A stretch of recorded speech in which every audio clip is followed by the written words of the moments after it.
আজকে আমরা আলোচনা করতে যাচ্ছি হচ্ছে রিসিপ্রোকাল প্রোনাউন। আসলে রিসিপ্রোকাল শব্দটির অর্থ কি?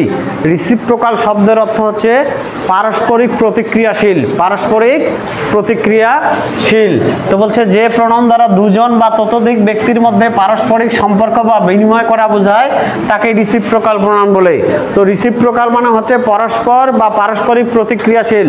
যখন বলছে কি যে প্রোনাউন দ্বারা দুইজন অথবা তার চেয়ে বেশি বা তারও অধিক ব্যক্তির মধ্যে পারস্পরিক সম্পর্ক বা বিনিময় করা বোঝায় তাকেই হচ্ছে রিসিপ্রোকাল প্রোনাউন বলে। অর্থাৎ ইজ আদার এবং ওয়ান অ্যানাদার একই অর্থ প্রকাশ করে দেয়। ইজ আদার মানে একে অপরকে, আর ওয়ান অ্যানাদার মানে একে অন্যকে।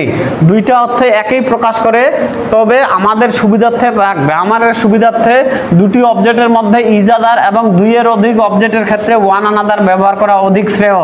তবে আমরা দুইটাই যে কোনো একটা ইউজ করতে পারি, ওয়ান অ্যানাদারও ইউজ করতে পারি, আবার ইজ আদারও ইউজ করতে পারি। যেমন দেখো, দ্য স্টুডেন্টস আর টকিং, ছাত্ররা কথা বলতেছে, মানে কি একের দুইয়ের অধিক কিনা? ছাত্ররা মানে কি একের অধিক, তাহলে ওয়ান অ্যানাদার অর্থাৎ ছাত্ররা একে অপরের সাথে কথা বলিতেছে, ছাত্ররা একে অপরের সাথে কথা বলতেছে। আবার নেক্সটটা দেখি, I have one brother and one sister, আমার এক ভাই এক বোন আছে।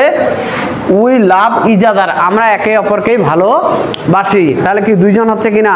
অর্থাৎ আমরা বুঝতে পারলাম যে রিসিপ্রোকাল প্রোনাউনের যখন আমরা দুইজনের মধ্যে হবে তখন ইজ আদার ইউজ করব, আর যখন দুইয়ের অধিক তখন আমরা ব্যবহার করব ওয়ান অ্যানাদার। তো রিসিপ্রোকাল প্রোনাউন এ পর্যন্তই।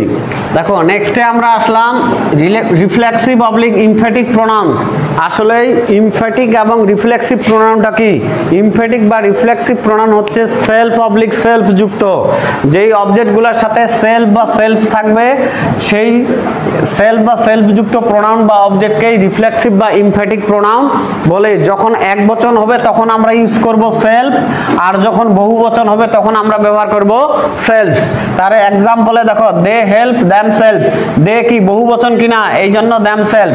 আর হি দ্বারা কি এক বচন কিনা, একজন, এই জন্য হিম সেলফ।